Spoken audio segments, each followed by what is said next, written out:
Facebook are getting more aggressive to counteract it. And as science and technology come together, we're starting to understand what is happening with COVID-19 a little more, with new VR imaging from George Washington University to help doctors. And we're gaming more than ever before as well, with Lisa Marie Segarra joining the show to talk about the Nintendo Switch and the latest releases, including Animal Crossing Doom Eternal and Half-Life Alyx. And with canceled tours, musicians are heading online to broadcast their performances. We'll have Robert E. Lynn from LiveX Live join us with R&B star Tinashe to talk about their upcoming series of shows that are going to be debuting tomorrow. All that and more coming up on this episode of Digital Trends Live.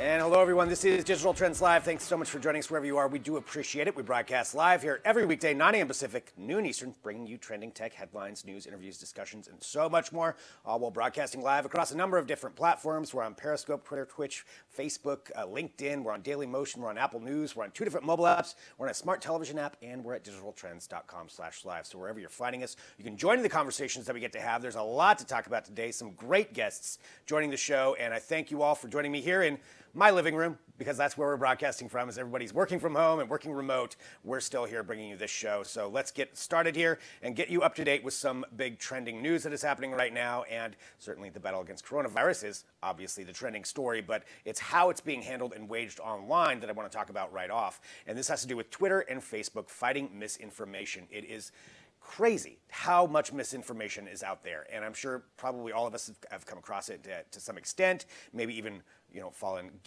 victim to it to some extent. But here's some things that are happening when it comes to Twitter. So this happened yesterday on Wednesday. They actually briefly, this is an example, they briefly locked out a conservative site called The Federalist for suggesting that people deliberately expose themselves to the coronavirus by having coronavirus parties for their children. Yes, like chickenpox parties, where you have everybody come and gather together and then get everybody infected with the coronavirus. The idea being that this would somehow help immunity. Clearly, that is false. That is false information. There is no medical doctrine to back that up. So they did remove that and they actually locked the account. But it's an example of what's going on online. And just a reminder to all of us that we really need to pay attention to what's out there. Twitter is, for their measures, they're reviewing pretty much everything or attempting to that has COVID-19 or has coronavirus in it. And then if it's not accurate information or it goes against standard things, they actually made a point that if it goes directly against guidance from authoritative sources of global and public health information, then they will take that down. So Facebook also has some things that they're doing along those lines. So just be wary of that, be aware of it. And if you see some false information out there that it looks like people are sharing, flag it. I mean, this is too important not to do. So I just want to make sure that everybody's aware of that. This is some things that they're doing, trying to combat against this. Continuing on here, as we rapid fire some news to you to keep you up to date with what's going on. Snapchat is also joining the fight against misinformation with a new myth-busting game. So this debuted actually last night. So if you're on Snap, you'll be able to get this right now. And it's called the COVID-19 myth-busting game. And it's a trivia game that's interactive. So it's a filter over your camera. And it will help you walk through different scenarios and then understand what is true or false. Again, trying to just get accurate information out there. And there's a lot that's happening, and our world is changing so quick, it is hard to stay up to date. But I like that these are different ways that people are trying to figure out to get the right information out there. So gamification of it is definitely something that, is one way to try to do this. We've seen some other companies try to do this as well, but that's Snap's move. We also see a lot of tech firms who are getting into the battle to bring medical equipment to the people that need it. And this is converting over current factories into doing this, part of it anyway. So Apple and Facebook, they have millions apparently, 10 million face masks. And this is part of a California regulation based upon the fires from last year. So it's a separate thing, but they have all these face masks on hand. They're donating those to medical supplies. Then you have other companies who are trying to convert their factories. We've heard a lot about this from different ones that are doing it. You have SpaceX now, who's going to be converting some of their stuff to make masks and disinfectant to help out with this because of the shortage of supply. We'll be talking about supply chain later on here on the show. But you also have Tesla. He said that Tesla had just donated 1,255 free ventilators to help deal with what's going on. And then you also have they're going to be reopening their Gigafactory in New York to start making more ventilators. They think they can fully convert that to do that. So it's kind of a good move there. And you've got other companies that are joining along in that battle to help get more equipment to the people that need it. And that is really, really important. They need more ventilators. So if these companies can do it, it's definitely a great way that they can help out. Continuing on here, talking about this convergence of technology and different ways that we're trying to battle it, including in the medical industry. There's some new imagery that came out in relation to a George Washington University Hospital, and what they're doing to try to help doctors out, to help everybody understand a little bit more what the effects of COVID-19 are. And they came out with this actual VR scan showcasing where the damage is from COVID-19 to try to understand what it's doing to the lungs. In this, the yellowish areas are apparently where the damage is. There's a much more in-depth article that we'll have at digitaltrends.com that talks about it, but it just kind of gives a showcase of what's happening there. So there's a little bit of an example just of the medical industry and how they're trying to adapt to this to get us more accurate information. So kind of fascinating seeing that in that aspect. Again, it's rapid fire news here. We're getting this to you right out of the gate here at the top of the show before we get into all of our great interviews that we've got. Something else. Right now, probably a lot of people out there, I know a lot of you are working from home right now watching this show. Thank you for joining us. And some people are out of work and having trouble paying bills. Obviously, it's a very tough time. But there is a website that you can go to actually help you out, and it's an AI lawyer. So it's from a site called Do Not Pay. This is a 24-year-old legal tech whiz kid named Joshua Browder who created this. And the website, you can go there and you can actually enter in your information, what kind of bills you have to pay, because there's a lot of things out there right now that you can delay payments, but it's happening so fast, it's really difficult to stay on top of all that. So this is a way that you could do that. So I want to recommend that. It's called Do Not Pay. So it's a service that identifies all the bills that you can qualify for an extension if you need to do that, or even sometimes get things waived as far as late fees. So that's a site that you can go to take a look at that, and that's one that's trending right now. It's an AI lawyer to help you out during this time. Final thing here in the news, and this has to do with something that's going to be later on this broadcast. Wherever you're watching, hit the subscribe button because you're going to be able to join in and watch us as we watch the first ever launch of the U.S. Space Force. So the U.S. Space Force, it's their first mission where they're going to be launching up a satellite. Now, this is part of a constellation of satellites. There's already 5 up there, but they weren't part of a Space Force mission. So this is the first one for them. And it's the Advanced Extremely High Frequency Satellite. So this is the 6th one again, and going in with these other 5, and it basically allows communications globally, no matter what's going on. It's apparently hack-proof, is what they're saying, and so this is part of that. But interesting because it is the first official mission of the U.S. Space Force. So that's coming on later today. We'll be broadcasting that. It takes place about, I believe it's 11. I'll double check, but I think it's about 11:30 a.m. Pacific time is when the window. Excuse me, it'll be about noon Pacific time. So 11:57 Pacific time is when the launch window opens. So we'll have that on there. But you can read more about that at digitaltrends.com. And I'd also like to announce this.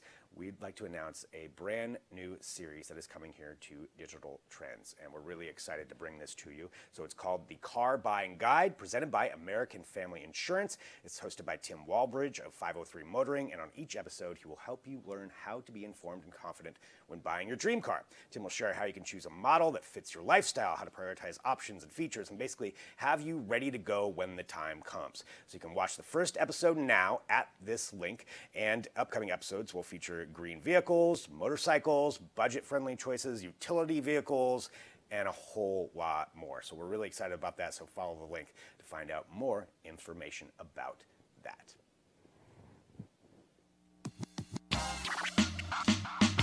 Hey, I'm going to let you in on a little secret. It's now time for the product of the day. All right, here we go. This is the product of the day. So this is the Ninja 12-cup programmable brewer CE251 coffee maker, right? We're all working from home now. You need some good coffee. I'm used to drinking a lot of coffee, so I do need something like this. This is a pretty great one. So this is a 60-ounce, it holds 60 ounces, so that's plenty of coffee to get you through the day.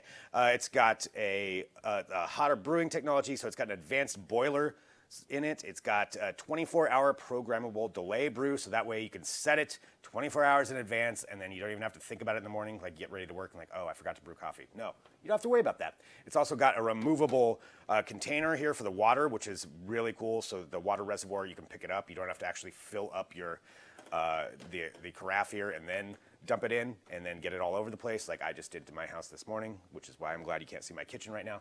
So yeah, the removable reservoir for water, that's kind of a great aspect too. So this right now is on sale for $80. Great deal. You can pick that up. And if you just follow the link that we have there below, just make the coffee at home. I mean, it's what we got to do now, so might as well get something good for it. Think about it. It's like 10 cups of coffee. Well, no, I don't know. It depends on where you are. Anyway, that's our product of the day. All right. We need to get to a break because we have a lot of great interviews coming up here on the show. And again, thank you for joining us. We're broadcasting remotely from my house, but joining us next here on this show, we'll have from the Tamer CEO, Andy Palmer, to talk about supply chain. So we brought that up before. Supply chain, definitely something that we've seen a lot with, I don't know, if you've tried to go buy toilet paper, maybe there's not a lot in there. Well, that's kind of an indication of some other things that are going to be happening. So we're going to be talking to him about that. We've got a lot more coming up, so stick around back here in a minute with more Digital Trends Live.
Welcome back to Digital Trends Live. Again, thanks for joining us wherever you are. We appreciate it, joining the conversations we get to have about technology, and we've got a lot to talk about today. Certainly something that we've all noticed, in part, is a lack in the supply chain. I mean, who hasn't been to the store and noticed the run-on toilet paper or disinfectant or things like that? That's an indication that there's some issues that are happening. But I think that's kind of a broader thing that we want to talk about right now of what this could mean for the future. We've got joining us, we've got Andy Palmer, who's the CEO of Tamer. Thank you so much for joining us today, Andy. If you can give everybody just a little bit of context about what your company does. Tamer, we help companies manage their data as an asset, and oftentimes the data that they're managing is in and around their complex supply chains on a global basis. So understanding that and gathering all that data, I mean, that's certainly such a huge thing right now. And once you get that data, you can understand and get a bigger, broader picture of what's happening with things. So can you talk to us just a little bit about what we're all experiencing, seeing, some of us for the first time really what a supply chain issue is, because normally on the end of consuming things, of buying things, you're not really involved in it, but businesses certainly are. What are we seeing right now, and what is this indicative of going forward? Well, every consumer product that someone might buy off the shelves consists of, or not, in the case of the empty shelves, is made from lots and lots of different pieces and parts. Those parts are collected from a collection of different vendors. Those vendors make up a company's supply chain that's required in order to produce the product. And so when you have the situation like we have now, where these supply chains are disrupted, vendors run out of materials, they can't run their factories.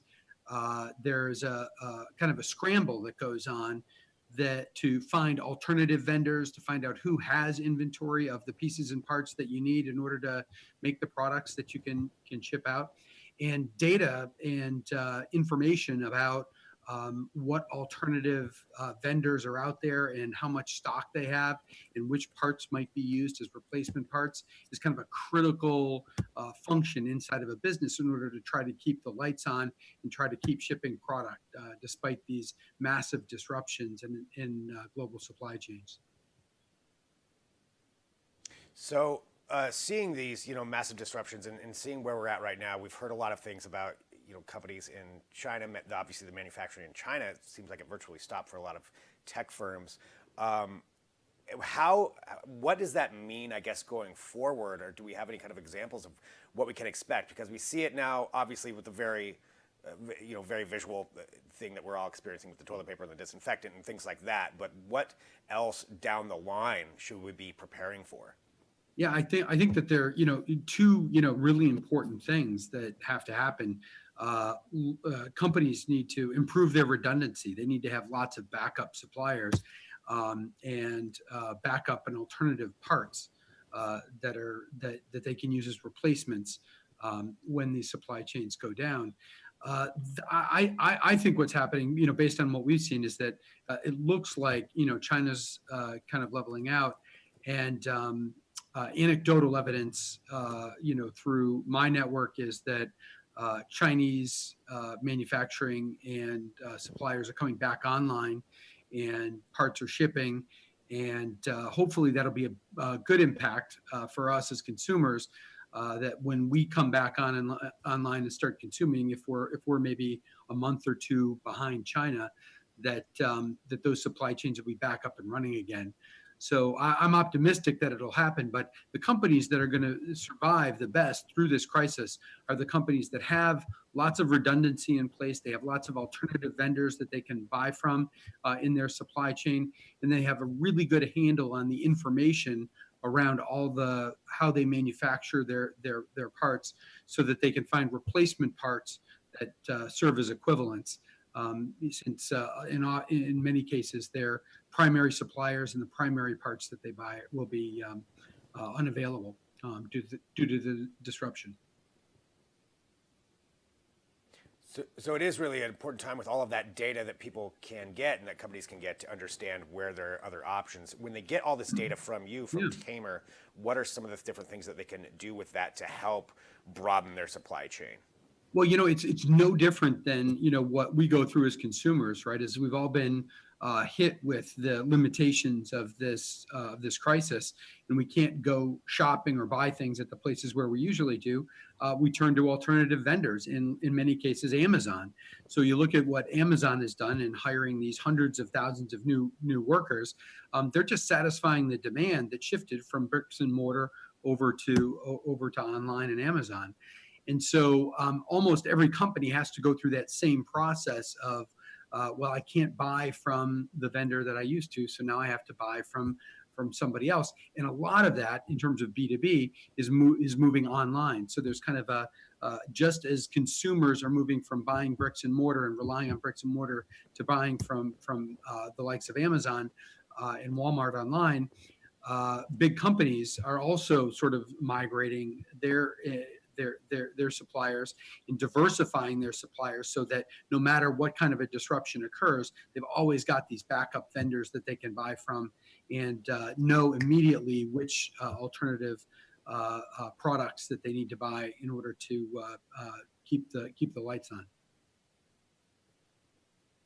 Do you think this shift to purchasing online and finding suppliers that way, even from consumers to different businesses that are going this way too, I mean, Amazon and all the other ones that are out there, do you think that's something that's going to continue and fundamentally shift how we purchase things after this is over, whenever that is, or will things start to balance back out to where they were before?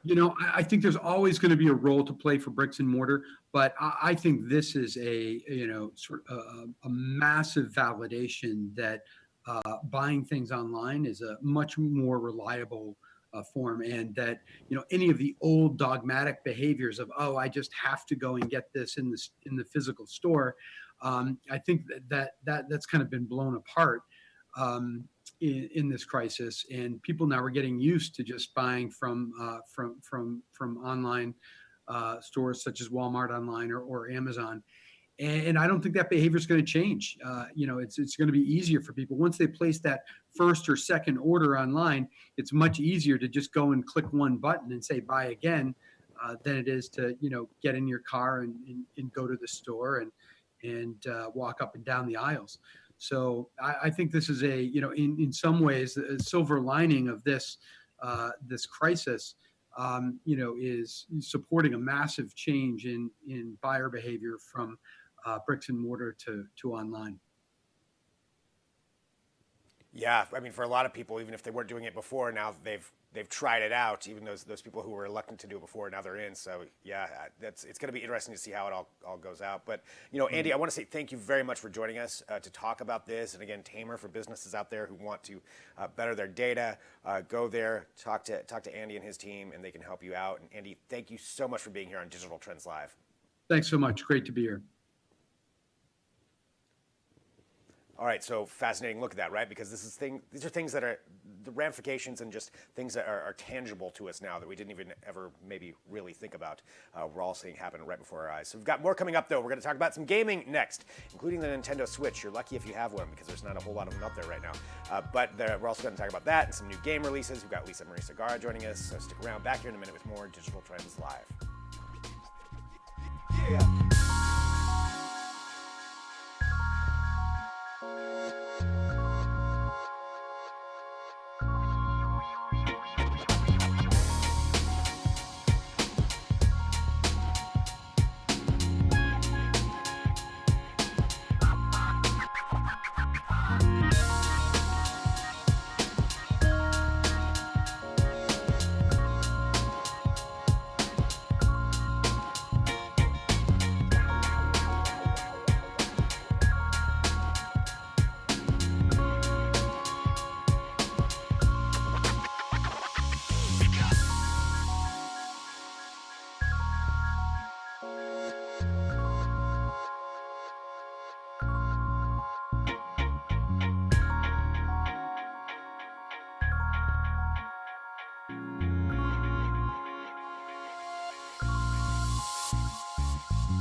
Welcome back to Digital Trends Live. Again, thank you for joining us. We appreciate everybody who's watching the show right now. Hit that subscribe button. We are live from my living room because everybody's working from home, but the show continues on, and I know a lot of people are at home playing games right now or at some point because we're all gaming a lot more. We've got more time to do that. And to talk about that, joining us right now, we have Lisa Marie Segarra. Hello.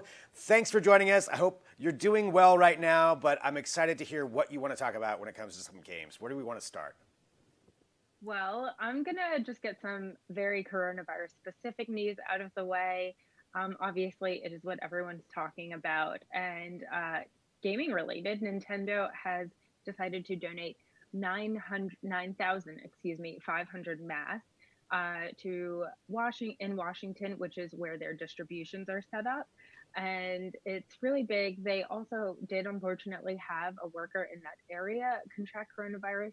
So it's really great to see, this company coming together and finding a way to, battle this disease that everyone is facing. On the other hand, they also closed all of their North American repair centers. So that does have a lot of implications for players. So if you already sent in some hardware, then that might either get sent back to you, excuse me, or it's just going to stay there for a while. So if they already received it, it's basically there indefinitely because they don't know when those repair centers will open back up. And like I said, if it gets sent back to you, if it was on its way or you just sent it, they said that it'll probably get sent back to you as undeliverable. So hold off on sending it because it may get lost in the mail. There are a lot of delays with the Postal Service right now. So definitely something to keep your eye out for. And since we don't know when this is going to open back up, they are going to offer warranties for an extended amount of time. So if your warranty lapses while the repair centers are closed, they will extend it once they open back up. If you already had a repair order opened, but you never sent it out, they will also be extending those as well. So hold on to that ticket basically and just wait. It's really unfortunate because everything is kind of chaotic. It's hard to get a replacement. Or maybe you don't want to get a replacement, especially if it's something with your Switch and it's $300. But it's following the guidelines for social distancing. Yeah, I mean, I guess just be really careful with them if you have one because it's going to suck if you do break that because you're not getting it repaired soon. And plus, it's hard to find them anywhere right now, depending on where you go. All right, so the Nintendo Switches, don't break those. What about the games that are out and some of the reviews now that we're getting in as far as some of the releases that are happening? Yeah, so on to the fun news. People always find a way to come together, especially online. And it seems like Animal Crossing is the game that is really bringing people together. It's doing really well. And even then, I've been seeing, someone had their wedding canceled because of the coronavirus and they did a wedding in there. Someone else had their birthday party canceled and they got all of their friends to go to their island and had a birthday party. And so what all of that means is a lot of people are buying Animal Crossing. It has already outsold all of its previous entries. So that's New Leaf, the GameCube version, Wild World, City Life, City Folk on Wii, which is really exciting. This is really the time that Animal Crossing has gone mainstream. I think part of it is just that the Switch is really popular. People are really into the directs, and that means a lot more access and a lot more eyeballs for something that maybe they wouldn't have seen or cared about before. And, people in isolation going on the eShop and downloading. So it had an amazing launch weekend. Reviews are great. My review is up on Digital Trends if you want to see my take on it. I basically think this is the game that we need right now. I think it's fun in general, even if you're not in isolation, but I think that it is a really great and calming experience in general. And I think that people are really gravitating toward it for that reason. And again, it just came out last week. So these are just really early launch weekend numbers. So it's really exciting to see where it will go as more people, download it and see other people playing or see it on social media. Right. So, I mean, I've seen it being posted so many places. Now I wish I would have gotten on it and gotten it myself. There is a couple other ones, though, that came out. I know Doom Eternal also out. Do we have a review up on that one yet? Yeah, we do. And I also want to remind you, you can still get Animal Crossing on the eShop, but